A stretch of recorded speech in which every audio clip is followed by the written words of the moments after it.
One day I'm gonna be everything I wanna be.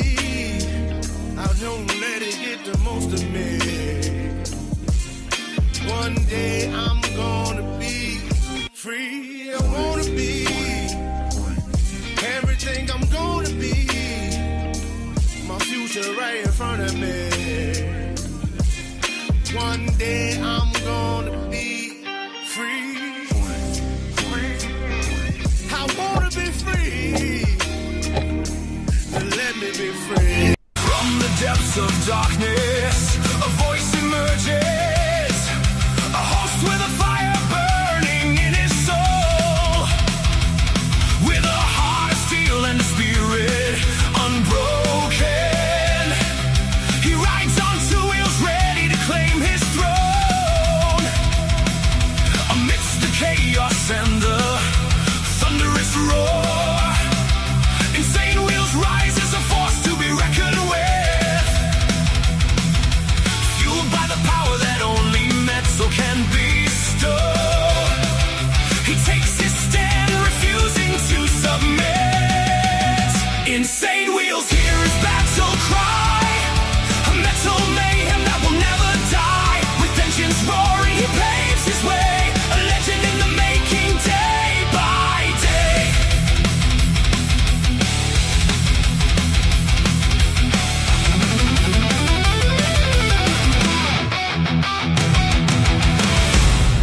Man, every single day do we always have a lot to get through. Let's get it. Absolutely. Good morning, ladies and gentlemen. Hopefully everyone's enjoying their Thirsty Thursday morning so far. I definitely know that we are. So look at the title here. Trump claims control over Hormuz, as well as Karoline Leavitt is leaving. She's leaving her position. I'm sure that you guys have heard about it already in the mainstream media. But I also reported all of these things that are going on in the Discord when it was happening.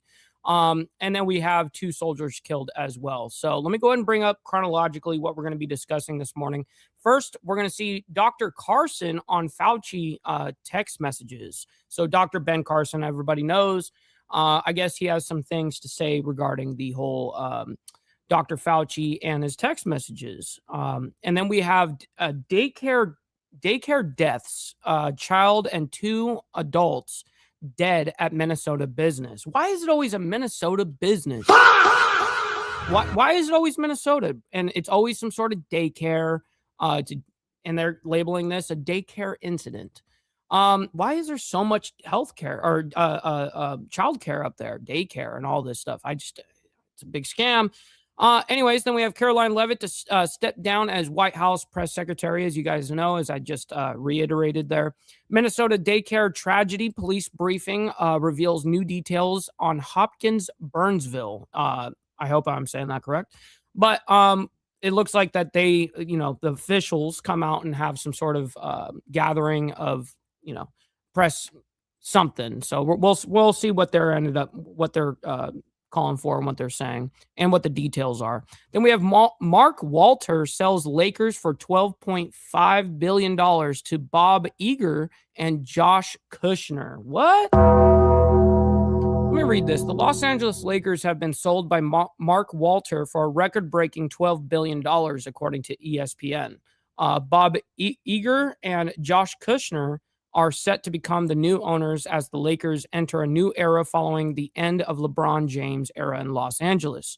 And it says more here. Iger is the former CEO of Disney. Wow, didn't know that. Holding that title 2 separate times. He stepped down in March, and Kushner, the younger brother of Ivanka Trump's husband, Jared Kushner, founded Thrive Capital and Oscar Health.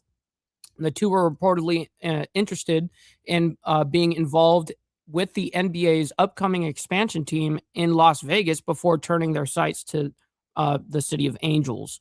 Interesting. And then there's more information about it, but I'm not going to read it now. We'll get to that when we get to that story. Then we have Luigi Mangione case. A last-minute hearing fuels plea deal speculation. It says here a plea deal could be on the table for Luigi Mangione, who is charged with the 2024 killing of United Healthcare CEO Brian Thompson in New York City. A last-minute hearing in Mangione's federal murder case has been scheduled for this Friday. which is tomorrow, obviously, fueling speculation about a possible deal with the prosecution to avoid a trial. The request for the hearing was made by prosecutors and Maggioni's defense team. The hearing is scheduled for 11 a.m. Friday. Now, I'm assuming they mean Eastern, so 11 a.m. Eastern on Friday. And of course, we'll be following all of this, this whole story, and let you guys know how it ends up. So no need for me to really go further in depth with this, but I will read this. This last minute hearing in the federal case comes just after a judge scheduled jury selection in Maggioni's New York State trial to begin on September 5th. And the jury is supposed to be anonymous as well. We reported that yesterday. Then we have a suspected barricade after shooting at police in Arizona. This was a big deal, actually. It says active barricade situation underway in Glendale. Images may not be suitable for all viewers, it even states. Then we have Trump says U.S. has total control over the Strait of Hormuz. Denied. I don't know, man. It's interesting watching the psychological warfare that goes on with stuff like this. And people say, well, Trump's just delusional and he's got this ego. And that is true. That's very true as well. But also, you got to remember, this is like a psychological warfare thing. And he knows that everything's going to react to whatever Trump says, good or bad. And so I'm not giving him an excuse. I'm just saying that I can objectively see what's happening and why he is saying the things that he's saying, even though they're not 100% true. And then we have deadly Fort Hood helicopter crash. I don't know, deadly Fort Hood helicopter crash, killing 2 soldiers in Texas.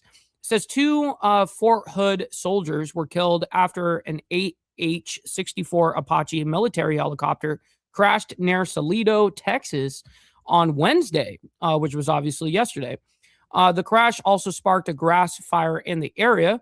According to the Bell County Sheriff's Office on August 12th, around 1:33 p.m., the Sheriff's Office received a 911 call about a helicopter crash. When deputies arrived, they found the crash, which had also sparked a grass fire. And according to the Fort Hood officials, this was an AH-64 Apache helicopter that was based at Fort Hood. 2 soldiers were unfortunately killed in this. And then after that, we have U.S. Marine veteran Robert Gilman arrives in U.S. after release from Russia. Yes, we actually, not yesterday, I think it was the day before. I can't really remember. But nonetheless, we were talking about how there was a United States citizen that was, taken in custody in Russia in 2022 or whatever the case is. And so now he got released, and we reported that yesterday or the day before. I can't remember. And then now we have the update of him actually being released on the plane. We have video of it, footage, all that good stuff. Then we have Governor DeSantis unveils new flying vehicles. Well, we have flying vehicles already. I think we call them planes, airplanes, jets. You know what I mean? But yes, there is, it looks like some sort of new transportation that Governor DeSantis is trying to propose and show everybody. So we've got that for you guys as well. All right, quickly, before we get into the madness, let's do our call to actions, and then we'll go ahead and get into the craziness this morning. Make sure you guys hit that like button, double tap that screen if you guys are on the vertical side. I very much appreciate it, and it's free to do so. You know what else is free? Is hitting that subscribe button. That's what we do Monday through Friday. And then, of course, we have members only on Saturday morning, man. It's a good time. Speaking of members, please consider becoming a member starting only at $4.99 a month, making sure we're not breaking the bank out there with anybody. But check it out. This is what allows us to be on these airwaves, as well as have these lights on. So thank you guys for becoming members and staying members. Little side note here, make sure you guys follow my Instagram at BallValveTV, where I post everything behind the scenes of not only my life, but as well as the show, Millennial Food Time, breaking news, all that good shit. Politics, a great way to get a hold of me one-on-one. And of course, if you guys want to join the Discord where we break not only breaking news minute by minute, but all of us in the IWF hang out in there, go in the video description down below, and that's where you're going to find that invite link for the Discord. And last but not least, all super chats, super stickers, gifted memberships, and membership signups are, of course, all going to be presented live and shouted out onto the show. But if you guys would like to skip that YouTube 30% brutal cut that they take from your hard-earned cash, we have these platforms that are scrolling around the screen at any time. You can donate to those, where I get 100% of the proceeds. And of course, we'll read out loud anything that comes our way just like a normal super chat. So I've got my email. We're always going to be scanning. All right, good morning to everyone, man. We got Carney Vanguard coming in this morning for the first comment. And Motobomb Virginia, always appreciate both you guys over there from the coffee crew. Thank you guys for the raid as well. We always appreciate your guys' support, man. We got Vanguard Critters as well, man. Good morning to you. We got Mr. Al Patterson, and he says, I just joined a strike team heading to Big Sur to fight the timber fire. Wow, dude, that is fucking awesome. And thank you for doing some shit like that. It's awesome. Good shit. We got Virginia Chaos in the building as well. Good morning to you, kind sir. We got Gary as well as Beezer and KP. Good morning to you guys, man. We got Brother So Loud from the Boondocks. The crazy boondocks of North Carolina. Good morning to you. We got AU as well. We got Mr. Jack Talcott. Blessings, and hopefully that you're enjoying your Thirsty Thursday morning so far. Charlie Rose, good morning to you as well. Let's see. We got Sterling Wheel as well. Good morning, and I control the Strait of Hormuz. Yeah, that's right. Somali scammers, facts. We got Steve Easy, by the way. Shout out to the OG in the chat. Always appreciate you. Scrolling on our way down. Yes, Lucy was on the back of the chair for a minute, and then she decided that she wanted to get off. So that's just the way it is. Yes, let's get the likes up for sure. And yes, we got lots of sad situations going on in the media, man. We got Miss Lotus as well. Good morning to you over there in Florida. We got DA saying, hey, now from Boston. Shout out to Boston, by the way. Good morning. And yeah, don't do that, by the way, Virginia Chaos. Definitely don't do that. We got Steve Posey as well. Good morning. All right, let's go ahead and get into the craziness this morning. We're going to go ahead and start it off with Dr. Ben Carson on Fauci text messages. It's a very quick little update. I'm not really sure what this is, but we're going to find out together. Before I let you go, I did have one final question as we've been following this headline here throughout the week as well. Dr. Anthony Fauci privately raised a theoretical risk of first trimester miscarriage tied to reactions from COVID-19 mRNA vaccines, but then publicly said thousands of vaccinated pregnant women had shown, quote, no red flags. And Republican lawmakers shared these newly released text messages from Fauci's government-issued phone that show the contrast. Well, I want to see it. Hi, Tony and Rochella. I don't know how to say that fucking name, but let me move this comment. Let's see if we can actually read any of this. For pregnant women considering getting the vaccine, are you aware of any data of theoretical reason why vaccination or vaccinating early versus late in pregnancy would be preferred? And any sense of when there will be more robust data on vaccine risks in pregnant women? I've been telling pregnant women that there hasn't been evidence of concerning adverse outcomes unfortunately it's so in the trials though, so it's hard to read because it's so tiny and it's kind of blurry to me. The number of pregnant subjects was likely have been limited. I figure we have many who are the healthcare workforce who is getting vaccinated, so presume who will be tracking outcome. Thanks, Vivek. That's coming, or sending it to Vivek. What is his name again? Between his private discussion and this... Oh, this is a whole different Vivek. This is Dr. Vivek Murthy. Later public reassurance. Now, the messages do not show that officials had found an increased miscarriage. Damn. And then here comes the other responses from Fauci to and from who's talking. Dr. Walensky is talking with Dr. Fauci in the blue, and Dr. Fauci's in the green. And I'm not going to read all that because it's pretty hard to read. Risk, only that they were discussing a theoretical concern while pregnancy data was still limited. But my question to you, Dr. Carson, what are your thoughts on these released messages? More specifically, what does it tell us about how health officials were communicating uncertainty around COVID-19 vaccines and pregnancy at that time? Yeah, no kidding, Virginia Chaos. Move the flock cameras to the straight. That's hilarious. Well, I bet you they got 0 flock cameras over there. clearly it's very concerning because the take-home message here is that our public health officials were not honest with the people, really didn't care that much about the people. They were more concerned about their own reputations. Of course, and that's not, it's not uncommon coming from anybody of any type of governmental official or representative or any of these things. Unfortunately, it does boil down to them and themselves. They're not going to do necessarily what's better for the people when it goes against them in their own position, unfortunately. Their own elevation. And it's going to take us as a society a long time before the people put the trust back into those public health officials. The current administration is working hard on that. And I think we'll get there, but it's going to be a struggle. Man, Dr. Ben Carson has gotten quite a bit older since, I mean, he was old back then when he ran for president against Trump the first term. All right, so let's go ahead and get into this daycare death situation. We have child and 2 adults dead at a Minnesota business. It's a Minnesota daycare, and they're calling it an incident at this Minnesota daycare. And let's go ahead and figure out what the fuck is going on here. It's always Minnesota. We're here this morning due to a tragic incident occurring on the 200 block of Tyler Avenue North in Hopkins. Hopkins police and multiple agencies responded to a domestic situation at an in-home daycare. Upon arrival, officers located a deceased male, female, and juvenile victim. There were other children present within the daycare, and we were able to get them out of the daycare and reunify them with their parents. At this time, there's no outstanding threats in the community.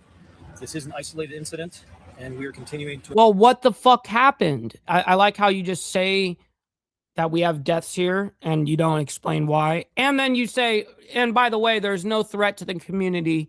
Well, why don't you tell us why this happened? Investigate it throughout the day and probably evening. I can provide you more information as we gather the information throughout the day.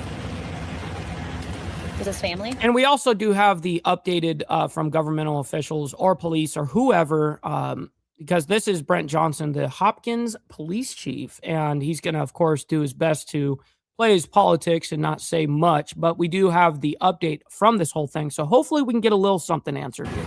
All the victims appear to be a part of one family. How many kids were inside the home when it happened? There was Brother Dean, good morning. 7 children within the daycare. 1 is deceased.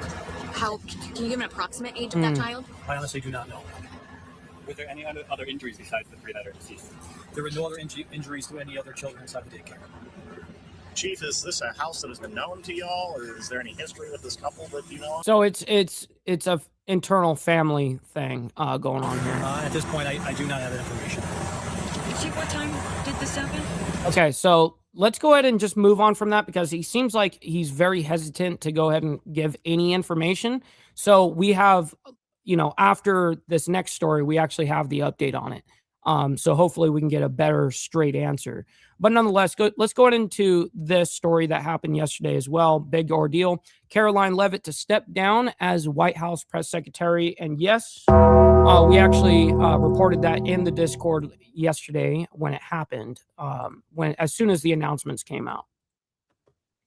Welcome back into Live Now from Fox. I'm Ryan Schmelz. We have some breaking news to get to. White House Press Secretary Karoline Leavitt will be leaving her position at the end of the month. President Trump putting this out on Truth Social just moments ago, saying this, our wonderful White House Press Secretary Karoline Leavitt, one of the most trusted aides, will be departing her role at the end of the month so she can spend more time with her beautiful young children and family, a decision I totally understand and respect. Karoline will now be one of my top outside advisors and an influential voice within the Republican Party as we work to defy history and conclusively win the midterm elections. Karoline has been a real leader in the White House and has done a phenomenal job fighting for justice, liberty, and freedom since 2018, including our historic re-election campaign of 2024. Karoline has been one of the best White House press secretaries in the history of the office. Thank you, Karoline, for a job well done. President Donald J. Trump. Now, I objectively, Karoline did a really good job. Surprisingly, I mean, she's younger than me. She was 28 when this whole thing happened, when the Trump administration took over. I think she's 29 now. Now, this news just breaking moments ago, President Trump making that official statement on his Truth Social account. We're still trying to get more details on this, but many of you know that White House Press Secretary Karoline Leavitt did just have her second child. She has a very young family. She went on maternity leave not too long ago, then came back to the post, and now it appears, according to President Trump, is making the decision to step aside, but still plans to remain an advisor in some capacity outside the White House to President Trump. And well, I'm sure that Trump looks at her as like a total team player and somebody that he wants in his corner for damn sure. So it's not surprising that he would say that to her. What's interesting about this relationship between the two, Karoline Leavitt ran for Congress back in 2022. She was unsuccessful in New Hampshire. She was then... I actually didn't know that. I didn't know that she ran in 2022 in New Hampshire. That's new news to me. I did not know that. Hired shortly after by President Trump to serve on the Trump campaign for his reelection in this major political comeback that President Trump was trying to pull off. And then, yeah, I don't think anybody in the GOP is winning over there, or you're going to have any representation in New Hampshire. No wonder. President Trump goes on, wins his second term in office in 2024. Karoline Leavitt gets appointed to be the new White House press secretary under the second Trump administration. So we have some tweets we can pull in here real quick. Here we have this from Fox News. Breaking, President Trump announces that Karoline Leavitt will be leaving her role at the White House at the end of the month. Karoline has been a real leader in the White House and has done a phenomenal job fighting for justice, liberty, and freedom. We will go. And she also knows how to deal with the press. I mean, that's an art by itself. I mean, Trump really did emphasize that and show that, and the landscape of politics changed a bit when Trump got involved in politics, in the very beginning, and now all the way through. And I think that is something worth noting, is how to deal with the mainstream media, how to deal with different journalists coming at you left and right and stuff like that. There's a way to handle that. And try to pull in some more tweets here in a second. Here we got this from the New York Post. Karoline I didn't know that. The White House press secretary job shortly after returning from maternity. It's so funny. I automatically assumed that New Hampshire would be kind of like the rest of New England. You know what I mean? I automatically assume. Leave. Okay, we do have a statement from Karoline Leavitt coming in. That is a very small font, so we're going to look. Oh, wow. This is a long one. Actually, I didn't hear her side yet, but this will be great to hear. I'll see if I can read this. All right, here we go. Here's the official statement from Karoline Leavitt saying this: serving as the White House press secretary over the past year and a half has been the honor and adventure of a lifetime. I am incredibly grateful to President Trump for granting me so many extraordinary opportunities, such as working in the West Wing and spending countless hours in the Oval Office, flying around the world and meeting foreign leaders, and traveling across our beautiful country and meeting Americans from all walks of life. Most of all, I am thankful to the president for entrusting me with the distinct privilege of what's up, sick bastard? Good morning. Speaking on his behalf at the White House podium. I have spoken with great pride about the many historic accomplishments of this administration, and I have relished holding the liberal media accountable and ensuring the American people hear the truth about President Trump's successes, being a mother and welcoming a new baby while working in one of the most demanding jobs. Well, and actually 2 babies, right? In the world has been the most rewarding yet challenging season of my life, to say the least. The truth is, since returning to the White House after the birth of my daughter, I have felt in my heart that I cannot be the best mom to my 2 young children, deserving while devoting the constant time, energy, and attention required of the White House press secretary. And that is why I have ultimately made the bittersweet decision to depart the White House and embark on a new chapter in my life. President Trump has asked me to continue serving as a top advisor to him on the outside, and I will always remain a vocal advocate for MAGA and the Republican Party. Our country is facing an existential threat from an increasingly extremist Democratic Party that seeks to destroy everything great about America, and I believe it is incumbent upon all of us who care about this country to fight back against that threat. My fight is entering a new phase, but it is far from over. Thank you again to the President, the First Lady, and the entire Trump family for your kindness and generosity over the years. Thank you to our amazing Chief of Staff, Susie Wiles, for empowering me since the day she hired me on the campaign, and to the President's cabinet, my staff, colleagues, and friends at the White House who work so hard on behalf of our nation. It has been a privilege to serve alongside so many accomplished and impressive people, and I look forward to cheering them on over the next 2.5 years. And of course, thank you most especially to my loving and supportive husband and family for the sacrifices they made for me to serve in this role. Yeah, a lot of you guys were saying the same thing. Like, I wonder who's going to be filling her job then, who's going to fill her spot. And honestly, I don't know. They're going to have to definitely reach in their pocket of people that can deal with something like being the press secretary like that. It's extremely hard to deal with. But anyways, let's go ahead and move into now the update regarding that Minnesota daycare incident, they were calling it, and now they're calling it a Minnesota daycare tragedy. So let's get this police briefing. Reveals new details on Hopkins Burnsville. Out of Hopkins. Now this is a long thing. We're not going to play this whole thing because obviously we're not going to play half an hour of this, but we are going to get the top of it real quick, and then we'll move on into other reports of other things. City Hall, part of the police, as they will provide an update on this deadly incident at a in-home daycare. 2 adults, 1 child tragically losing their life. Microphone set up. Let's listen in live. Good afternoon, everyone. My name is Paul Omot. I'm a communications consultant to the cities of Hopkins and Burnsville. We're here today on a tragic day. We wanted to bring this information. Yo, can can we actually do our hair, I mean, damn. To everybody at one time, showing the coordination and communications between the two cities to kind of piece this together. What was a very tragic day. We'll have both police chiefs come and make a statement, and then the mayor of Hopkins will make a brief statement as well. We'll take a few questions, and then we'll get back to caring for our community. With that, I'll turn it over to the police chief of Hopkins, Brent Johnson. Good afternoon. Thank you all for being here. I'm Police Chief Brent Johnson with the Hopkins Police Department. I want to begin by expressing my sincerest condolences to the victims, families, and Hopkins community, along with all the families who have been a part of this tragedy today. This is an extremely tragic event for Hopkins or for any community. The victims were all valued members of the Hopkins community. Any event involving the loss of life is a difficult process, but when children are involved, it's especially devastating. Our thoughts and prayers are with all those affected.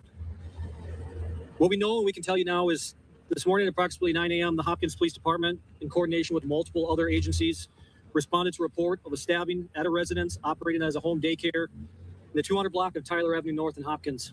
Okay, so it was a normal residence, like a normal home, that they were getting paid to have, basically daycare of other, children, whatever, for different families. But it sounds like on the internal side, it was a suicide murder of the internal family. I mean, why? I wonder what got the guy, or I'm assuming is the guy that killed, ended up doing all the killing. I wonder what happened. Like, what sparked it? Upon arrival, officers located a deceased 41-year-old male with a self-inflicted gunshot wound and a deceased 41-year-old female and 7-year-old female victim with stab wounds. They were all members of the same family. 6 other children at that time were present in the daycare, and they were all safely evacuated and physically unharmed and swiftly reunited with their families. At this time, there are no outstanding. And he shanked. He didn't use a firearm. I must have missed it unless you happen to know more about the story. Suspects and no ongoing threat to the public. At this time, the medical examiner has not released the names of the victims involved. They need to wait for pending family notification, and we expect that information to be available in the coming days. Again, this remains an active investigation, and the Hennepin County Sheriff's Office Crime What's up, Pablo? Good morning to you. Happy Thirsty Thursday. Good morning. Good morning. Lab is up there currently processing the scene. Again, I want to thank the many officers and agencies who responded and assisted on the scene to continue this investigation. As a part of the cooperation and communication between public safety departments, a link was made today to another tragedy down in Burnsville. Burnsville Police Chief Matt Smith will discuss that link in a moment. So there's a whole different situation going on simultaneously? But before I turn it over, I just want to again express that our entire community is grieving the loss unnecessarily due to domestic violence. Hopkins is an extremely close-knit community, and we all mourn together. Please take care of your neighbors, families, and friends, and give your loved ones a hug when you go home tonight. Thank you. Oh, wow. Pablo. Yeah, absolutely. I'll definitely have a word with the man upstairs. Absolutely. God bless you for sure. I am Burnsville Police Chief Matt Smith. I want to thank you for coming today and thank the public safety team from Hopkins for their cooperation, coordination, and communication with us over the past few hours. We believe tragedies in our two cities are linked, and I want to talk through the timeline in Burnsville. So they think both these situations that apparently happened are linked. At approximately 12:23 p.m. today, Burnsville police were dispatched to a report of a stabbing in a home near Maple Island Road and Joplin Avenue. Upon arrival, officers found one deceased individual. We believe it is a close family relative of the suspect in Hopkins. The deceased was a female, age 78. The suspect, we believe, had been recently 78 living in that residence in Burnsville. Based on work between our officers and investigators with the Hopkins Police Department, we believe this tragedy and the tragedy in Hopkins are linked. We do not believe there's an ongoing threat to the community. So I'm assuming they think it's 100% related to the family, like a internal family issue, or what? But why would there be two separate incidences like this? Our thoughts and prayers go out to the neighbors, friends, and family of those affected by this today. Like, unless the person, whoever did the stabbing, kills you know, that one person then goes to the next house down the street or whatever, and then does more stabbings. The medical examiner has not released the name of the victim pending family notification. We expect that information to be available in the coming days. Fuck. This remains an active investigation. Wow, Steve. We join the Burnsville and Hopkins communities in mourning these losses of life. When tragedies like these happen, they affect entire communities. I ask that we focus on our care and concern for each other. Lean on your family, friends, and neighbors over the coming days. What's up, Warlearner? Good morning. I encourage residents to spend time acknowledging this loss and ensuring we care for each other. We will continue our investigation in coordination with the Hopkins Police Department.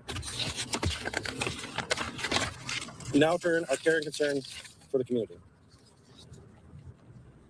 Okay, so now they're going to bring somebody else up, I'm assuming. And then, well, they actually bring the chief back up. It looks like there was going to be somebody coming up. It was going to be this guy, but all right, let's go ahead and move on from this. We can, that was a very long report there. Or briefing. So let's go ahead and get into now. Mark Walter sells Lakers for $12.5 billion to Bob Iger and Josh Kushner. All right. And by the way, every single story that we present here on Insane Wheels, we try our damnedest to follow the story. If anything, any developments happen after we present something, we try our best to follow it and then, of course, present it back to you guys. So anyways, now let's get into this quickly. Time in less than a year, the Los Angeles Lakers are being sold as Mark Walters moving this historic NBA franchise to a group led by Josh Kushner, the brother of Jared Kushner, and Disney CEO Bob Iger. The price tag on this sale, $12.5 billion. As Josh Kushner and Bob Iger agreed to purchase the Lakers from Mark Walter for more than $12 billion, the largest sale in U.S. sports history. And this reportedly came together very, very quickly. Let's be joined here on Live Now from Fox, the founder and CEO of the Sporting Tribune, friend of the program, Arash Markazi. Arash, thank you so much for joining us. Could you imagine having $12 billion to just like willy-nilly throw, oh, let me just own a team because it's a status symbol, you know what I mean? Saw this coming. What was the initial reaction for you when you saw the Lakers were sold again? Totally shocked, Andy. I mean, I thought, you know, when sometimes you're on social media and you see a story that's like 12 months old or something like that, like these things don't happen. When a franchise like the Los Angeles Lakers gets sold, that's it. Like they're sold for an extended period of time. Usually. So the fact that, to your point, they've been sold twice in a calendar year is shocking. The fact that they got sold the first time for $10 billion was a huge price tag. And then now 1 year. Yes, it would be 1,000 million. That's what that would be. Later, $12.5 billion. No one saw this coming. No one thought the Lakers were for sale. Again, Mark Walters owns both the Dodgers and the Lakers. The Dodgers currently, as far as we know, not for sale. But the Lakers, they are sold again. So just a shocking day for sure. And the ownership in sports and NBA franchises matters. People in Los Angeles, they know that. They've seen what happened with the Clippers. Does this change anything on the court for the Lakers? You know, not in the short term. I think there's going to be no transactional changes in terms of the head coach or the players or things like that. But to your point, Andy, there was the comfort level with Mark Walter owning the Lakers after the success he had with the Dodgers. Again, the Dodgers are the reigning back-to-back World Series champions. They're the favorites to win 3 in a row. So there was a comfort level like, okay, like we know Mark Walter, we know the track record of success. There's a proof of concept there. With this new tandem of Kushner and Bob Iger, we don't know. Again, they have a lot of money, obviously, $12.5 billion to buy the team. What we don't know is how that's going to relate to them. And he used to be what, the CEO? Well, not the CEO. He owned Disney for a small while, right? A couple times. Running a successful professional sports something weird like that. Time will tell. Actually, I have it down here where I can read it. Let's just do that. Let's go and bring it down. Says Bob Iger and Josh Kushner are set to become the new owners as the Lakers enter a new era following the end of LeBron James era in Los Angeles. Says Iger is the former CEO of Disney. So he was the CEO, holding that title 2 separate times. He stepped down in March, and Kushner, the younger brother of Ivanka Trump's husband, Jared, found Thrive Capital and Oscar Health. So that's to give a little context. That is the only way that they're going to win over the fans here. And we know Mark Walter, he's kind of a businessman. This transitions more to a Southern California connection. Bob Iger, Disney CEO 2 times over, and Josh Kushner, no stranger to being a part of NBA franchises. He's owned parts of the Memphis Grizzlies and the Miami Heat. He'll have to divest in those shares. But this feels like a group that's not necessarily a business. This feels like they could want to win, correct? No, 100%. And again, the reason that this came about is they had teamed up. We knew this much, that they had teamed up to buy the expansion franchise in Las Vegas. So they had gone pretty well down that process. That price tag, by the way, is sort of like a subplot to all this. I mean, that number for that expansion franchise in Las Vegas, it is well north of $7 billion. It could be like 8 billion, 9 billion, maybe even 10 billion. So when you that's all crazy numbers, man, for sports, for damn sure. But just like anything else, if you continue the brand, of course, you know, it will only go up in value, especially if it's valued at this point. Okay, so enough of that. Let's go in and at least you guys know that it's happening. Luigi Mangione case, last minute hearing fuels a plea deal speculation. Okay, let's just go ahead and get right into it then. But first, you know what we haven't done? We haven't embraced our fuck ups. Let's just go ahead and do that first of all. Don't beat yourself up over past mistakes. You are going to fuck up again in the future, quite possibly in a most spectacular fashion. Why worry about yesterday's fuck ups when you have tomorrow's fuck ups to look forward to? You are a fuck up, and fucking up is part of your growth process. Embrace the process. Always embrace the process over here at Insane Wheels. Absolutely. We're not scared. And also, by the way, we haven't done the money part either. All right, just get the money part done. Give me money. Money me. Money now. Me a money needing a lot now.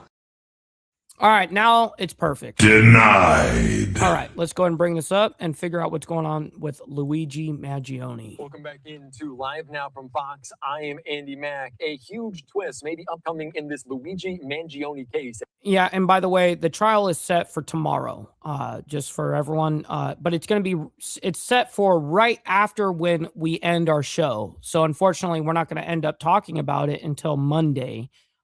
So just a little heads up there, but we will be following up on this story, of course. Reports indicate they are expected to discuss a possible plea deal at the end of this week. Federal prosecutors and defense lawyers are expected to meet in a conference about a potential negotiation.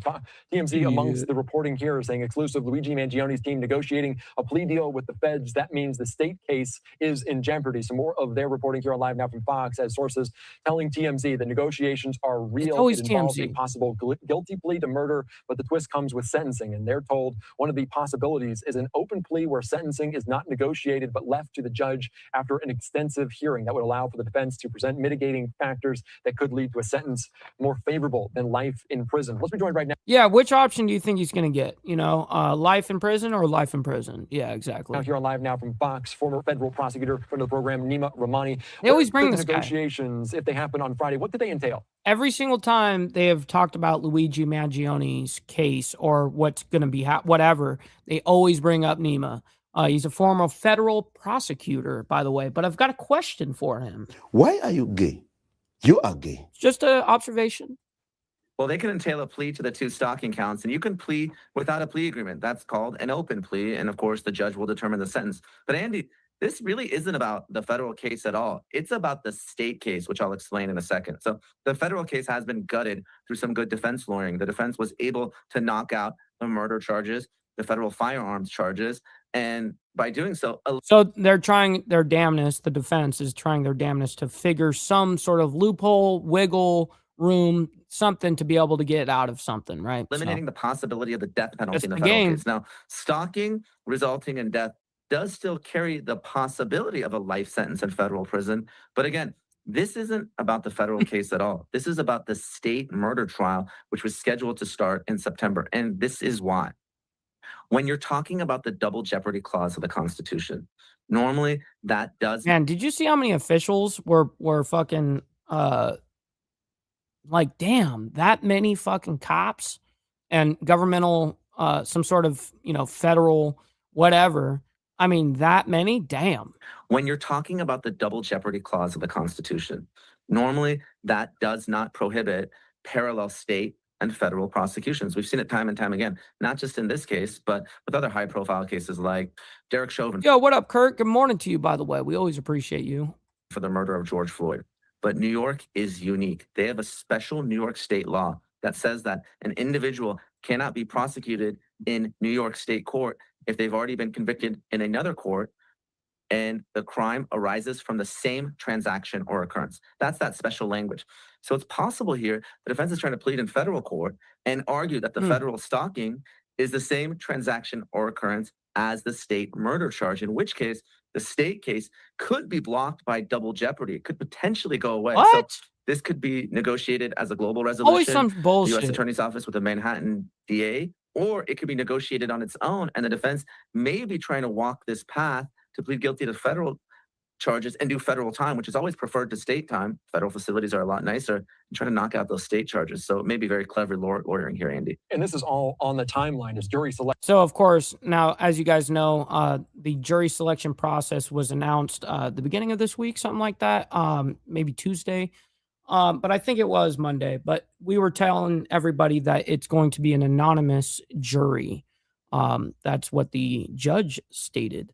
Anyways, let's go into suspect barricaded after shooting at police in Arizona. What, man? Come on. I don't know who told you to shoot at the police. It's kind of a bad idea. You know, it's probably not going to work out in your favor.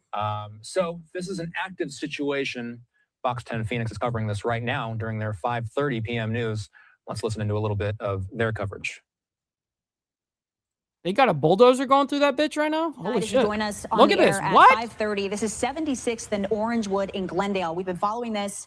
The SWAT team is on scene for a barricaded suspect that's been firing at police. And we've seen the SWAT vehicles go ram into the front It's a of nice this home. fucking house. Also in the back as well. You can see that brick wall across the back is knocked down, and they're staging all around this home. People nearby are being told to shelter in place. They've got this claw mechanism, basically a tractor that has gone up that you see in the foreground there, that black vehicle. It's gone into the garage to clean some of the debris away. They have pierced both the front and the back of this house with armored vehicles and deployed tear gas. All the while, the suspect was firing at police early on in this, hitting their patrol cars. You can imagine if you live next door to this, the stark terror that you must. Yeah, a lot of times the federal penitentiary, Hardwire, you get treated a lot better. You get better conditions, you know, a lot better situations. There is pros and minuses, plus and minuses on both, of course. But yeah, I think that I would rather spend my time federally than in a state prison for sure. Anyways. Be going through right now because, you know, the bullets can pierce that stucco. It's no problem. So for the families, if they're in those homes, it's very, very dangerous. And the police in Glendale were not messing around. Whoever this is, it has to be serious, and they're very concerned about public safety because they breathe. Virginia Chaos, you know what? Just for you, because you said it, okay. Man, motherfucker talk all the shit they want. But you see me, I'm sitting up here snacking on this big-ass sandwich, not getting a fuck. Kiss my dick, motherfucker. That's right. All right, back to this. The front and the back of that. This home, well, it's being demoed right before our eyes. They are demoing this house because whoever's in there and whoever was doing this, there's not really any place to go. There are SWAT teams out there behind a wall, out of your view to the right, and they have. This happened yesterday, just for clarification. This came out yesterday, and I told that right in the beginning when I presented it, by the way, that this came out yesterday. So got about 8 guys out there in full SWAT gear. I don't know if they're going to try to mount an assault on this house. It's very dangerous. Yeah. But there goes a claw to remove more debris, maybe to make it easier to pierce even further into that structure. Yeah. I'm with you, so loud. Yeah, and now you're seeing the trees blowing around now. That debris is kind of blowing around. It looks like a storm may be moving in. It's starting to get pretty windy in that area, but we did see drones up for a time and flashes of light coming out of the second-story windows. Damn, they fucked up the back of that house, too. We don't know exactly what this suspect is wanted for, why the SWAT team showed up in the first place. Well, yeah, I mean, it would be interesting to know why he was being in pursuit, whether he be at his house and the cops showed up. That would be interesting to know. But all that we do know is that he started shooting at the fucking cops, and of course, and he barricaded himself in the house.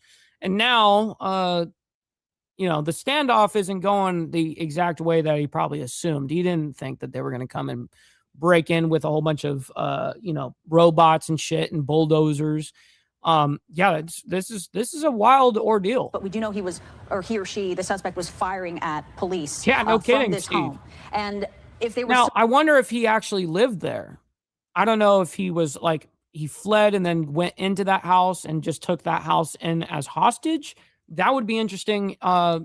to know as well. It'd be nice to get more of the information about this. Using the armored vehicles to try and make entry. I mean, that one would be led to wild. believe that the person inside is still alive. Or that they believe that. Yeah, and again, they put this armored vehicle in there armed with tear gas. It's got an extension that looks like a cannon, and they were blowing tear gas into the home. So if this person's still alive... Oh, yeah, these guys can be blasting anything they want right now. Once they started shooting at the cops, they kind of have every right to do everything at that point. It's a very unpleasant scene inside. That stuff is nasty if you've ever been around it. So. Yeah, there's definitely no fixing that house. I would absolutely agree that you would have to tear this whole house down and rebuild it. We'll keep you up to date on this, but we're gonna hang here for a minute, and it's gonna continue. It's gonna get look, the bulldozer's not done. Some of the police procedures. You're still moving shit. Can give us some info in my ear, but we're working on getting a phoner, longtime Phoenix commander. Okay, not yet.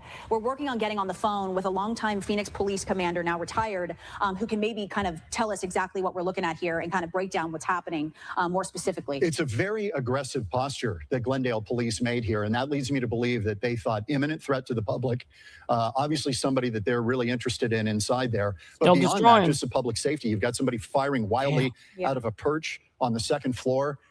So he was firing from up here at the second, somewhere up here on the second floor. He was saying, you know, people living in that neighborhood were really in serious jeopardy, and we understand that Glendale patrol cars were hit when they pulled up to this scene. Yeah, and the SWAT team, they've got all sorts of gear. We mentioned the crew that's behind that now knocked down brick wall over toward a neighbor's home. They are kind of stationed behind there, and one of the men back there has a ladder kind of peering over that wall, and maybe they have some kind of equipment. They're looking into the home through the second floor windows. We don't quite know, but we did see, again, flashes of light and some smoke coming out of those second story windows a short time ago. Yeah, I'm trying to make out on the stucco. There are a lot of marks on that stucco that makes me think that maybe... Yeah, no doubt, Steve. I do remember that. Police were even firing at the home. I don't know if those are from ordnance or what that's from, but it's a very aggressive play here by Glendale PD. Yeah, oh yeah, no doubt. I mean, they are definitely not fucking around. Let's see different images that they switch over to this other image here. Let's figure out what's happening here. Why they? Oh, look at the bullet. Oh damn. Do you see all that? That's from all the cops shooting at them, shooting back at them. Enter the home on foot. So obviously still an active threat at this time. And again, people who live in this area, 76th and Orangewood and Glendale, being told to shelter in place and stay inside. In the window, even where our crew is, where Max is, that's a little... Like, that's crazy to me. Like, I look at like that. If those were the cops rounds and you were trying to fire into the window, I'm just gonna be honest. If I pick up my rifle and I'm gonna hit what I'm aiming at. I'm not going to be spraying the wall around the window. Maybe it wasn't from the cops, but if it was, y'all need to go fucking training. You know, that's crazy work. You got to shoot in the window, not all the way around it. What the fuck? A little too close for comfort. You can see those officers in the foreground behind that armored carrier. So, given their posture, they are ready, but I'm not sensing a total urgency here to make a move. Yeah, we're being told too that other agencies are being brought in to assist. Yeah, exactly. That he may have already killed himself, or maybe he got killed during the exchange of gun battle, and they just don't know yet. That can happen as well. Until they get to the point that they can confirm a situation, it just looks like they're continuing on because they haven't been able to confirm it.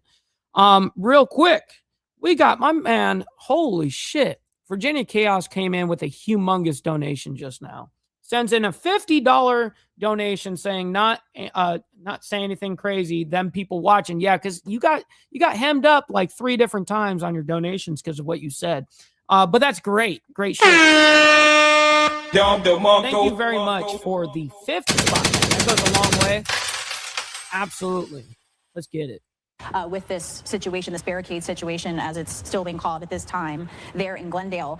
John, we've seen several situations like this, SWAT standoffs, things like that, barricades. We've seen them. I've never seen one like this where the SWAT vehicles are ramming the house so severely. Yeah, again, it tells me that there's an urgency to try to neutralize the person inside.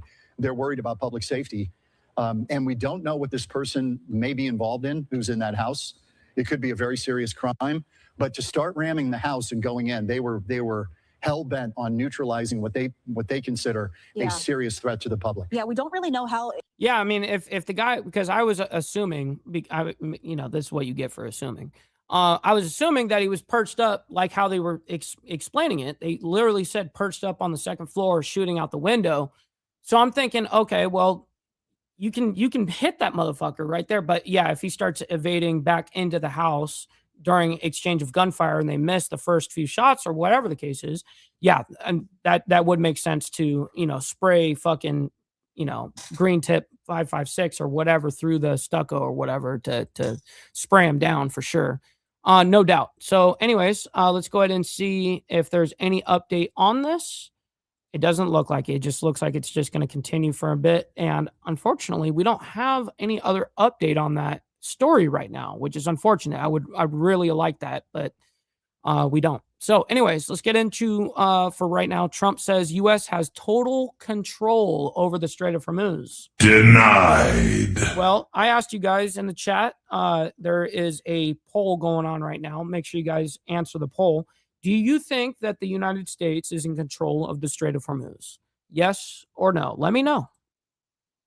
Oh, and also, I'm not sharing this fucking screen yet for you guys. I thought I was. Here we go.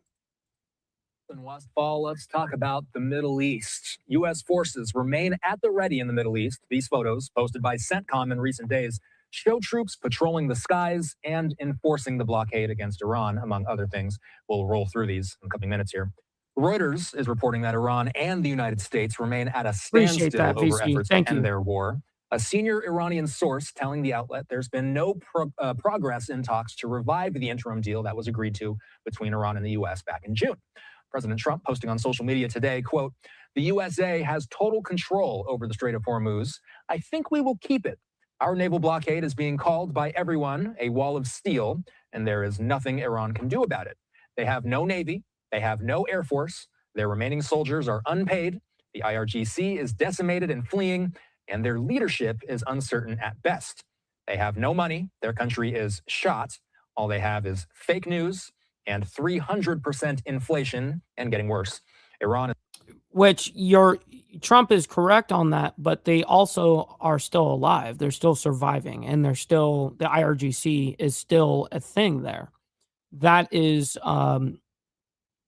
that's all they need to do. The United States, unfortunately, we're in a position where we need an all-out win, like whether they concede with their nuclear program and the Strait of Hormuz goes back to the way it was, which that's a huge W if that were to happen. But let's be realistic. Is that going to happen? No, I don't think so. As long as the IRGC is in play, we're going to be watching kind of the same rigmarole. Unfortunately, we got ourselves in a pickle. And I've said that many of times during this whole thing. I was telling people, I was saying, I hope to God that we don't go to war with Iran because we already know what's going to happen. They've been making the same threat for 48 years now that they were going to shut down the strait if the United States ever attacked them. That's always been since conception. And I've always said this. I've reiterated this a million times. That missiles, of course, grab headlines, but tanker routes move economies, and that's what matters. Real quick, we got Virginia Chaos coming in with the 5 spot saying, Trump's smoking that good stuff. Well, hey, man, at least he's on that good shit. You know what I mean? Appreciate the 5 spot, by the way. Let's talk. Absolutely. Appreciate that. Let's go. It's all talk and no action. The bully of the Middle East no longer. Praise be to Allah, President Donald Trump said earlier today on social media. A live look at the White House as we speak. It's roughly 9:40 in the nation's capital. Let's check in with Professor Alon Burstein. He's here with us. Alon, I wanted to ask about some big picture ideas that are going to tell us what trajectory these negotiations and what trajectory this war is on right now. Tehran says that there are no ceasefire extension talks. I also read that Pakistan says that the June framework can still be extended. Also reading that the 60-day window is running out on Monday. So Alon, how likely is it that the next chapter in this war will be diplomatic instead of kinetic? Thank you for having me, Austin. The way you presented that is really the confusing mishmash of the different positions and suggestions about where things are going that we have. On the one hand, we have Pakistan putting out a statement just today saying that there is a chance that the ceasefire will be extended. And this came out last night, I believe. Let me see. Yes, last evening. So yesterday by evening. 60 to 90 days. And that amount of time is crucial when we consider the midterms in the United States. If there were such a ceasefire for 90 days that would bring a pause to the mutual siege that's going on in Hormuz and lower gas prices and jumpstart the economy or breathe new life into where things have slowed down in the U.S. economy, that would obviously be something that Trump would be interested in. So Pakistan. So the question, real quick, before he continues about what Pakistan was talking about yesterday, or actually it would be the day before. The headline here is U.S.-Iran war. Is diplomacy still an option? Diplomacy is always an option. It's always on the table. Anything can happen at any time, for sure. But is it realistic in the aspect of like, oh, we're almost there at a diplomatic reasoning? No, absolutely not. We're far from that. We're definitely at a stalemate for damn sure. That I'm not sure if it's real or if it's not Pakistan almost trying to tempt the United States to say maybe there's an avenue, maybe there's an option towards a diplomatic resolution. 90 days, that sounds good, doesn't it? Because we have the midterms coming up. So that's how I understood Pakistan saying that. And specifically because we've had almost... What's up, Wakenobi? Hopefully you're enjoying your morning so far. It's an unprecedented situation when it comes to the diplomatic channel between the countries. And that is that the United States has repeatedly said that negotiations are ongoing. And they're ongoing. Oh, they cut him off. Said negotiations are happening with Iran directly. Iran has repeatedly denied that. And I said there's no negotiations happening. We are talking to Oman. There is rumors there's going to be a deal between Iran and Oman this week before Saturday. So, which is something that we've been talking about on this channel as well, regards to Oman and the IRGC making a deal behind our back, the United States. Well, actually, they're doing it right in front of us. So I shouldn't say behind our back. They're doing it because now that they see that, well, the United States aren't getting what they need done out of this. Maybe we need to hop on over to the other side. And, that's exactly what they're working out right now is in the Strait of Hormuz, how they're going to move forward. Oman being on the south side, which was our alliance to an extent that was working with us on this whole thing. Unfortunately, they are now signing up to, they're in negotiations as we speak.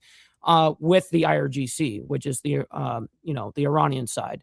So the way that it's going to work, supposedly, is that the incoming traffic coming into the strait is going to go on the path of the IRGC's route, which is going to go up there. And then when it comes back down, when they're leaving out of, when they're going outbound up from the strait, they're going to take the Omani side and hug the Omani side.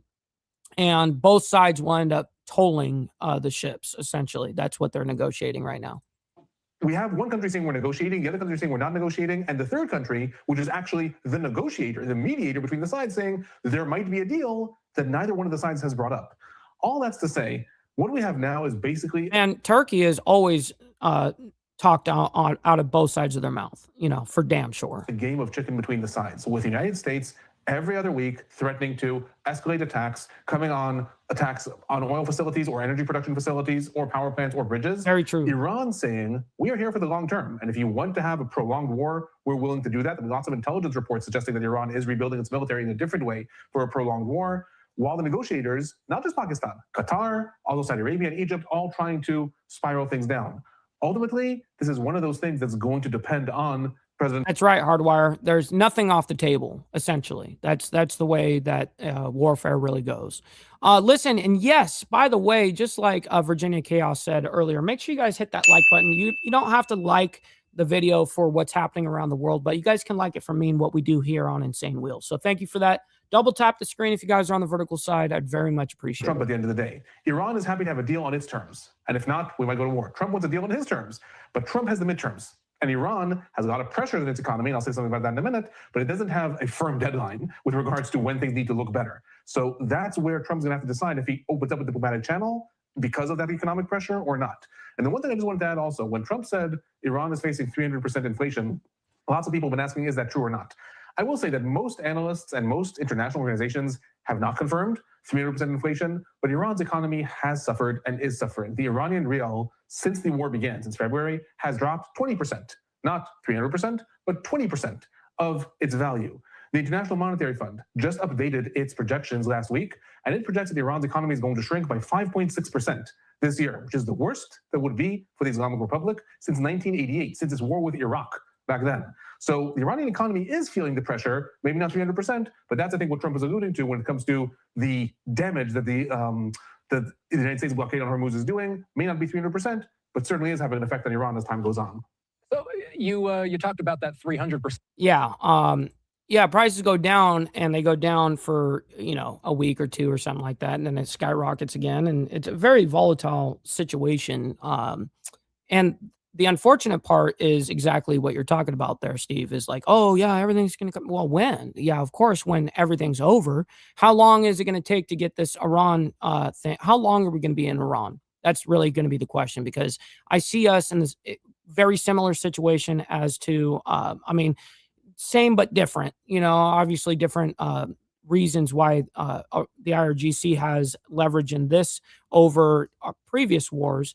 But the thing is, we're seeing ourselves in a cycle like we saw in Afghanistan, like we saw in Iraq. Unfortunately, you find yourselves and you think that you're going to get this regime change, you're going to get all of this shit, and it's going to work out. And it really doesn't turn out that way. They're going to resist on every bit of it. So the general population of Iran actually does approve of the IRGC. They like their living conditions.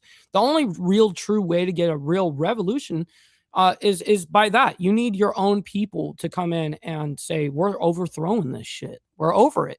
And people are saying, well, that's exactly what was happening before the war. And they were killing and arresting all these different protesters and stuff. Yes, you're right. But we're talking about tens of thousands. There needs to be hundreds, not even hundreds of thousands, not even a million. You need millions of them. You have 91 million people over there in Iran. You have to get millions of them on the street, dude. You know what I mean? You can't just have a 10,000 pocket here, a 10,000 pocket here. You need a huge amount. That So anyways, that the president put in his social media post. Also in that same post, he said that the U.S. has complete control over Hormuz.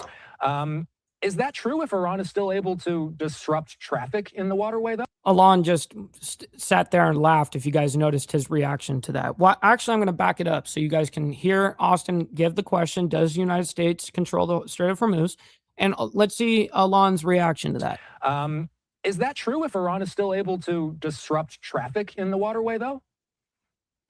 So it obviously depends how we understand control and what that means. Essentially, right now, what we have is... And that's a very good way that he started it off, because truly, what define control? Because that's the issue that you're finding everything in. Because there are some things that the United States does have control over. We absolutely have the naval blockade that's going on right now that that blockades all of the Iranian ports. So that's a big deal, and that is fucking them over. Trust me, it is. Financially, it's fucking them over by hundreds of millions of dollars per day. So there is control in some aspects. We also have control on the aspect of force. Yes, we do. But here's the thing: just because we have the aspect of force behind us doesn't mean that shipping is going to be from around the world that is just going to be free flowing like a water flow. That's not how this works. When threats are happening, you got owners of these ship companies that are calling the captain saying, do not go through, do not move. You're going to risk our fucking cargo. The insurance company has already pulled off because of the region. And they said, we're not covering it if you move that ship. There's all sorts of, a threat is easier with this whole situation to shut down the flow than it is to enforce it to stay open. Enforcing the strait to stay open takes 1,000 times more, if not even more than that, to be able to enforce it to be open, because you have to get all these shipping companies and the insurance companies as well that are insuring the cargo to get on board and say, okay, we're going to insure it. Everything's good. It's near impossible when they're working off of a threat. The IRGC, they're working off a threat, and once in a while they send in a drone or two and hit a ship, and that again is another way of enforcing what they want, because you make an example out of these different ships. It's like, hey, now ship owners are going, no, we're not going to move. It's something that started already 3-4 months ago, which is each side is blocking the strait, saying you're not going to be allowed to do business. Right? The Strait of Hormuz is this choke point here. It's a very, very narrow point. Iran controls all of this area. It's Iranian territory, and how. Okay, so real quick before he continues on this, I have to explain this because he is bringing up good points about the strait and the way that it's controlled. So let me go ahead and show you guys theoretically what I mean by this. Let me share this tab. Okay, is it sharing to you guys now? Okay, it is. Okay, so basically on the Gulf of Oman side, we've got our blockade on this side. Theoretically, there is a blockade right here as well, but from the IRGC, theoretically. Well, we control the skies. It's hard for them to also use their mosquito fleet, because anytime that they do bring out their mosquito fleet, we see them and we're able to target them and put them out. So the blockade really isn't actually kind of there right now, but it's still said to be there. But because of the amount of force and air support that we have over there, they don't have a real good way of enforcing it with their mosquito fleet. So there was something that was called Operation Freedom. Trump was talking about kind of in the beginning of this whole thing when the strait was shut down.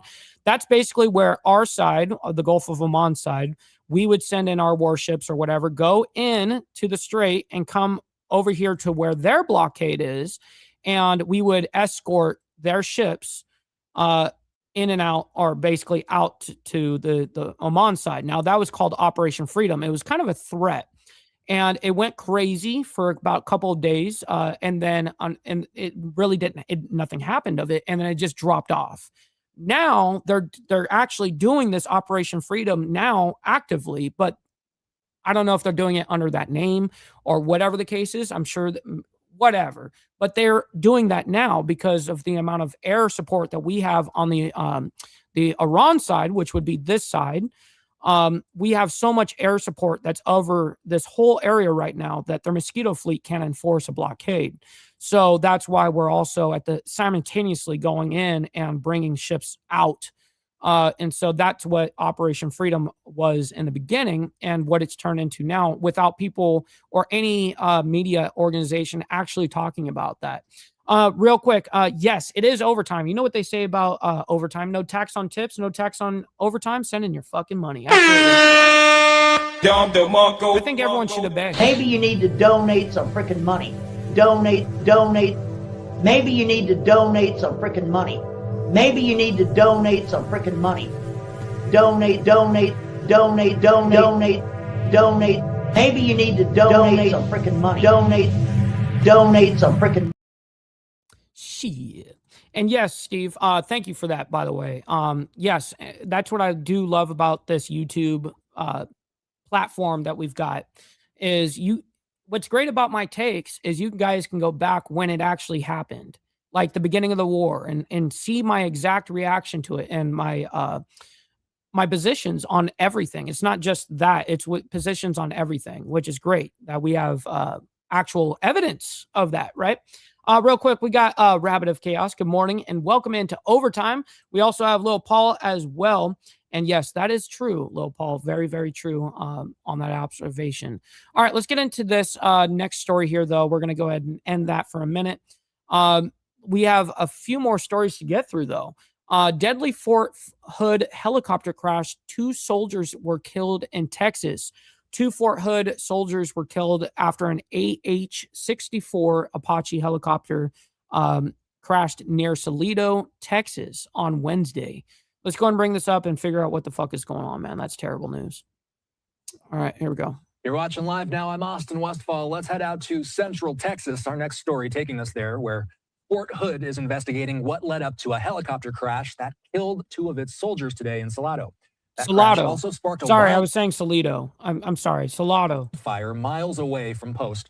Military officials saying the helicopter went down during a routine training flight. Fox 7 Austin reporter Marco Bittenell joins us live near the crash site. He's here with more. Marco, what can you tell us?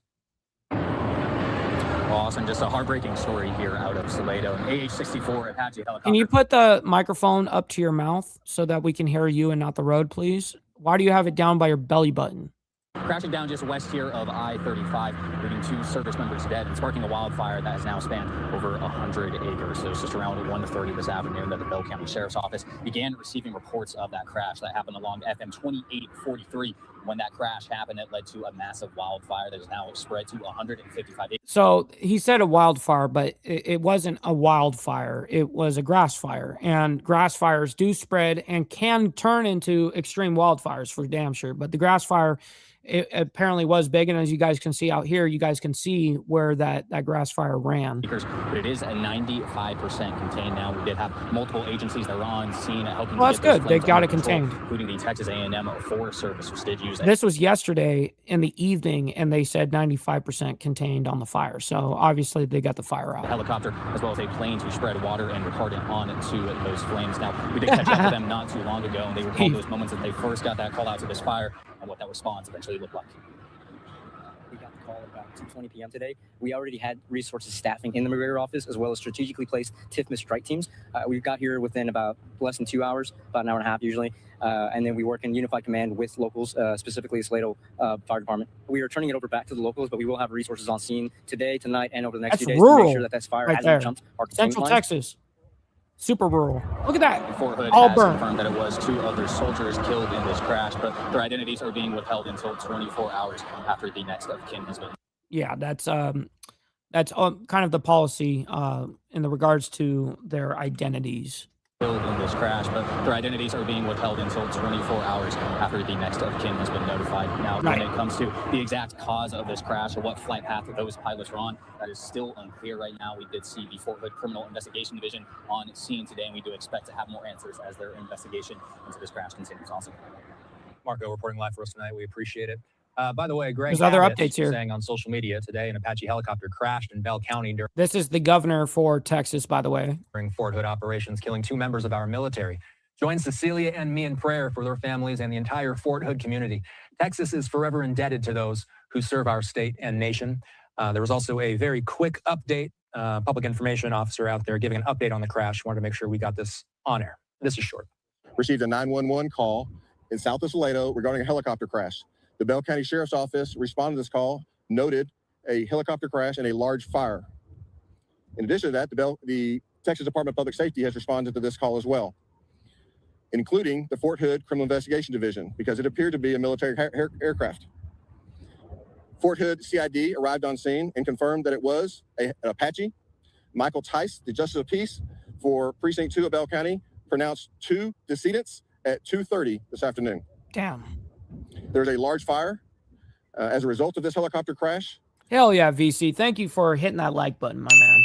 And also, all of you guys that haven't liked the video yet, please do. You don't have to like it for sad situations like this, but you guys can like it for Insane Wheels, what we do here. So thank you for that. At this time, I don't know how much has been contained, but it is a large amount of fire, and we don't know if any structures have been affected. We do know people have been evacuated. They on the top of this report, they said 95% of the and now this could have been earlier from that time frame from that report, but by the time that the very first guy was reporting on this, he said it was 95% contained of the fire, in which means that they got it out. So. The Emergency Service District number 1, which is the Salado Fire Department, the East Side Fire Department in Bell County, the West Side Fire Department in Bell County, and the Gerald Fire Department out of Williamson County have all responded to this, and we thank them for their help. At this time, I'll take any questions that you have. I'm going to give you guys a fun little nugget of information. I know this sounds counterintuitive, but if you guys ever end up having a grass fire and it starts getting out of control, and let's say that you don't have enough fire extinguishers or whatever, you go out there with a big blower. You know what I mean? Like a leaf blower. Go out there with a leaf blower and push it back into itself. Don't push it more into obviously but you're able to make a wall with it. And believe it or not, blowers actually put out grass fires. And I learned that from J.R. Bowling. That's a fireman right there. He's been a captain for how many years? 20 years, 21 years. And he was like, yeah, I always have a blower on the truck. You know what I mean? Like, he's like, yeah, we use them all the time for grass fires. I'm like, what? You know what I mean? And once he explained it to me, I was like, oh, now I get it, you know. There's 2 people that are killed on. Why is it so quiet? Oh, the guy's asking questions. The question was that I confirmed that there are 2 people that were killed on board, and the question is, can I confirm if there's anybody else on board? I know that all I can sit there and say is that 2 people. Yeah, unless you get charged. If you got video, if they got video of you doing that on Ring, man, that they might go for you, you know, legally. Were pronounced deceased. Okay. Any other further questions regarding anybody else that may have been on board? I'm going to defer to the Criminal Investigation Division of Fort Hood. Do we know where the helicopter was headed? I do not know. You asked the question whether I know where it's headed, where it was going. I do not have that information, but I would. I guarantee you by now he does have that information, but he can't speak about it because it's military operations. All right. So very sad situation regarding that, man. Rest in peace to those two in service, man. That's terrible. Happened right there in Texas too, out of all places. You know, it wasn't like you were in the Middle East, you know, people go down from helicopter crashes, man. And I've been in many of helicopters, and it's always kind of been in the back of my head because truly helicopters are dangerous, man. They are fucking radical. And I've watched enough helicopter crashes to have a respectable fear of it, you know? But again, that doesn't stop me from getting in them. I'll still do it, you know, if I trust the pilot. But anyways, U.S. Marine veteran Robert Gilman arrives in U.S. after release from Russia. Now, in the beginning of the week, we talked about this American prisoner that was in Russia since 2022 under the Biden administration. He got imprisoned over there in Russia. Now, he got released yesterday, and for zero exchange. It happened off of a humanitarian kind of thing, and there was no exchange on the United States side to make this happen. So we actually have video of him from last night. I think he's actually on the plane sometime in this video. This is a quick little, only 2 minutes long, but getting new footage from the White House. I just sent this out tonight, Matt, just a few moments ago. Within the hour, they sent out this video showing Marine veteran Robert Gilman back on American soil following his release from Russian custody. They attached to this video here, they attached a social media post saying, welcome home, Robert. After more than 4 years detained in Russia, American citizen Robert Gilman is finally back on U.S. soil. Thanks to the Trump administration, another American is safely home where he belongs. God bless Robert Gilman and God bless America. So this short video was just put out, kind of shows some video on board the plane. That's him right there. It's my first time seeing this. That was my first time too. U.S. citizen, you see the slate there. So they put out like a 30-second video just showing that he's back on U.S. soil and in our custody. For the White House, so it's looping back to the beginning now. So Gilman is a U.S. citizen. He was arrested on January 17th, 2022 in Russia. He was sentenced to a total of 10 years in prison, and then he was freed on humanitarian. I wonder what he got imprisoned over there for and how he found himself over there. I just, you know, I always am interested in the backstory. Grounds on Tuesday after 1,666 days in prison, according to Fox News.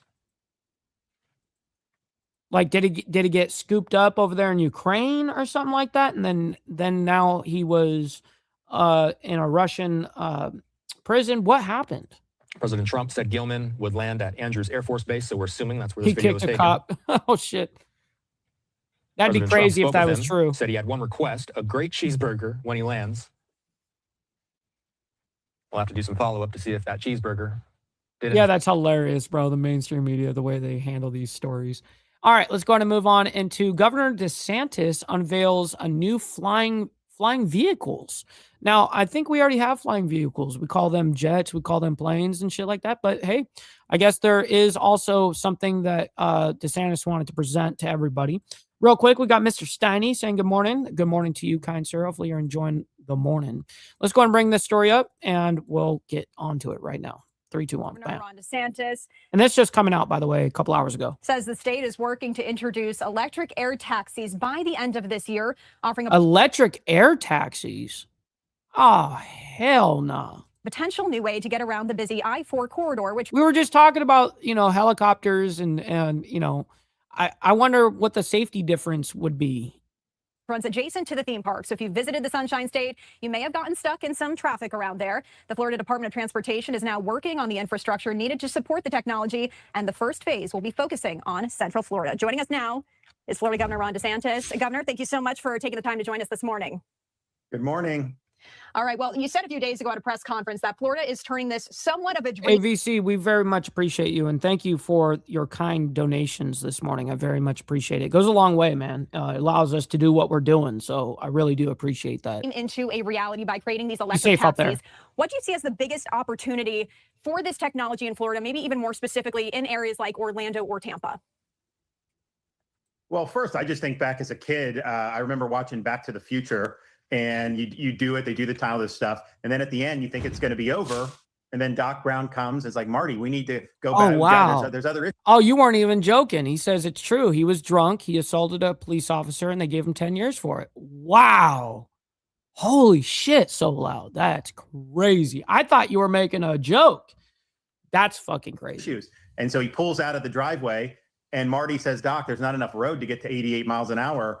And Doc says, roads, where we're going, we don't need roads. And then he hovers up and then goes. Now, obviously, we're not going to do time travel, but that was something that always stuck with me. And then watching the Jetsons as a kid, you know, could you have some of this air mobility? Wouldn't that be something that would be really neat? The technology is now getting to where this is going to be a reality. So we were at the SunTrax facility there in Polk County in the videos that you're showing. That's been a test track that we've had in Florida for the last 10 years. We test traffic solutions. We've done a lot of autonomous vehicle testing, and now we're doing advanced air mobility. We have 2 vertiports. So you're going to be seeing those flights tested in Central Florida this year. And so what would that be? I think there's a range of things. I mean, on the consumer end. And these things look crazy. Did you guys see the whatever you call these taxi things? Advanced air mobility. We have 2 vertiports. So you're going to be. Look at this shit.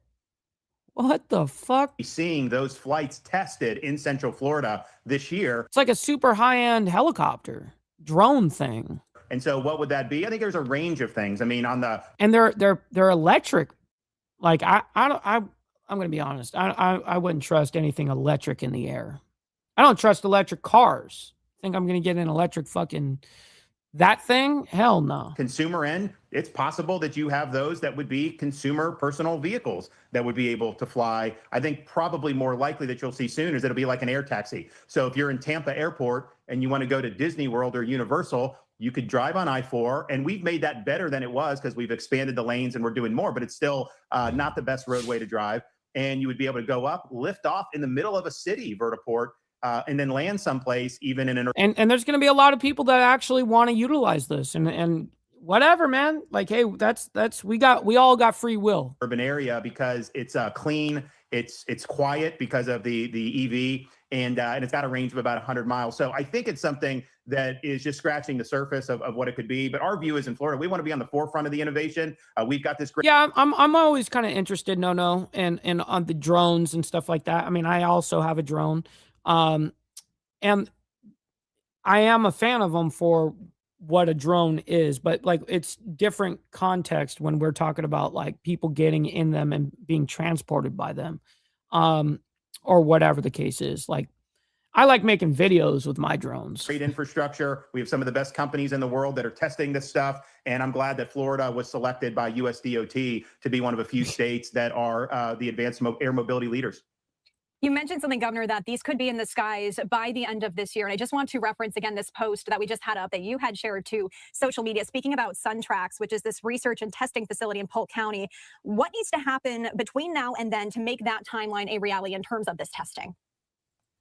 I think honestly, it's tracking that, they've been doing test flights in other areas as well. I think we would love to see, the first commercial flight that would actually taxi real people by the end of the year. Clearly, you're going to see test flights. I don't think that's going to be an issue. But it's interesting because you show that and you show the picture of the SunTrax. We are also doing the cyber cabs, the Tesla cyber cabs, the Waymos, about the driverless vehicles, which is something that I'm sitting in that thing.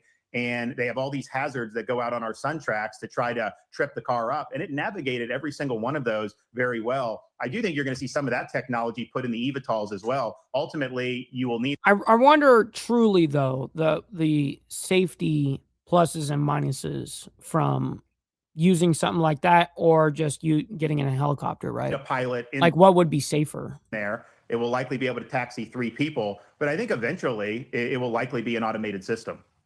And Governor, I just wanted to share this with you, just going off of what you just said there. We've been asking our viewers to weigh in there about all of this. saying, would you ride in a flying vehicle? And 64% of them saying yes. So there is a lot of interest here with this. Well, and I don't know if they're fully understanding the context that when they were answering this at first, but maybe let's just assume in good faith that everyone understood the question. Like I was saying, there's going to be a lot of people that are going to take interest in shit like this. I would be that part of that 29% of no, I would not. This, but we'd have to imagine that some people may have concerns about safety, right? And the state is preparing to test security screening, air traffic control, and aircraft themselves. But what are the biggest safety questions you want answered during this testing phase? Thank you, Christy. Well, that's part of the reason we have SunTrack. So we want to make sure that as these technologies come online, that they're safe. The whole point of getting from A to B is that you actually arrive to B safely. And we'd rather not. I sure will. I will after the the show show wait in for traffic for hours and get there a lot quicker. But clearly, people are going to want to see that that's safe. My sense is I that know, the Mr. results Moss. so far have been very good on the eVTOLs. It's certainly been very good on the Teslas and the Waymos in terms of the road autonomy. So I think you're just going to continue to see the tests prove the data out, and then people will be able to make their judgments. But it's interesting. There's some people even to this day, they don't like flying in airplanes. They don't want to take a commercial flight. I have friends. It's like, I don't want to get on a. Yeah, and he does make a valid point on that. There's plenty of people that will not fly in airplanes. Now, I am the opposite. I'm somebody that will absolutely get on an airplane. I prefer getting on an airplane. Like if I have to drive longer than like 6 hours or 5 hours or whatever, yeah, I'm more interested in getting on a plane. I'm going to get on a plane, which, I respect people's views on what they want to do, but statistically, flying on a commercial plane is much safer than getting in your car and driving 4 or 5. Which he's absolutely correct. The stats absolutely do show that traveling in plane or in a plane is one of the safest ways of transportation. Hours. It is not even close. I think you'll probably see that the results are going to be similar here. And clearly, if this is not something that's going to be able to be done. But see, that same number wouldn't reflect with helicopters, though. That's why I was saying I've always, I like helicopters. I've been on many of actual rides from Long Beach, California to Catalina Island and back and forth. I've done all of those things multiple times. But the risk, I believe, is much higher in helicopters. I don't know the actual number, but that's what the original discussion kind of stemmed from. And then we got into these flying vehicle drone things.